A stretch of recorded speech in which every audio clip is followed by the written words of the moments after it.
Programs like the F-35 and the original B-2 were defined by years, even decades of delays. But on May 8, 2026, the Pentagon confirmed something unprecedented. The B-21 Raider has officially completed its critical developmental flight test campaign in just 73 days. That is less than half of the planned 180-day schedule. With a massive $4.5 billion funding injection and successful area refueling tests completed just weeks ago, the US Air Force isn't just testing this bomber anymore. They are rushing it toward the front lines.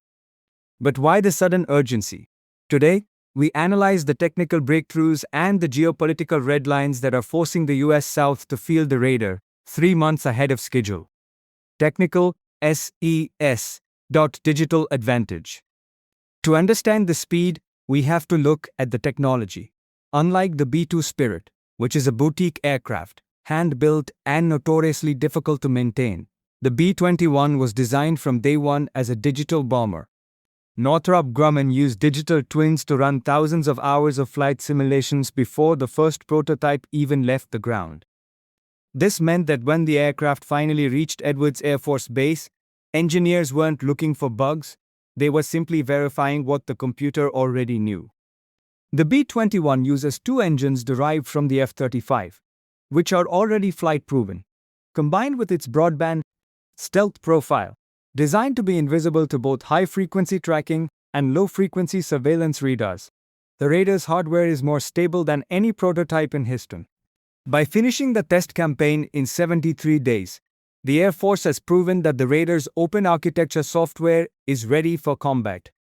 This is a nightmare for adversaries, as it means the B-21 can be updated with new electronic warfare suites in days, not years. Appletie's neighbor AGH 4-10-31-8248. On April 14, the Air Force released images of the B-21 refueling mid-air.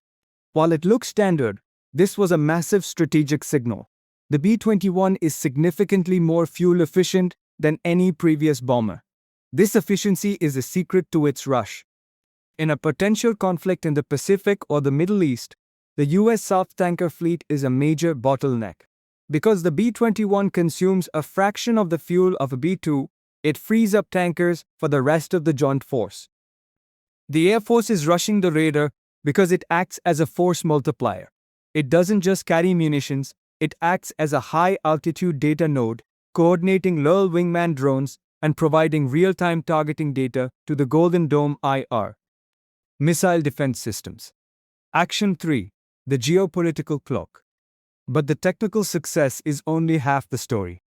The real reason for the rush is the clock.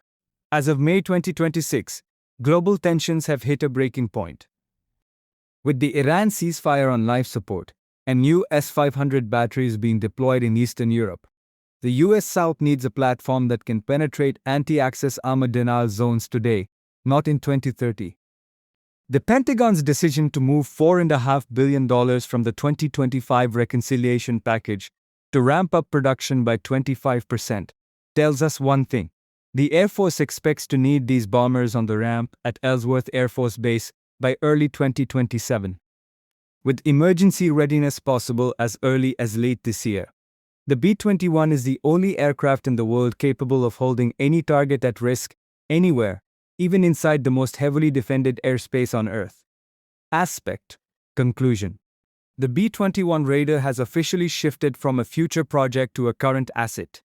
By crushing its 180-day test window in just 73 days, it has set a new standard for military acquisition. The US South is no longer waiting for the future. They are building it at the speed of the current threat. But what do you think? Is the 73-day test window a sign of true technical mastery, or is the Air Force taking a massive risk by rushing the Raider into service? Let us know in the comments, and don't forget to like and subscribe for more defense updates.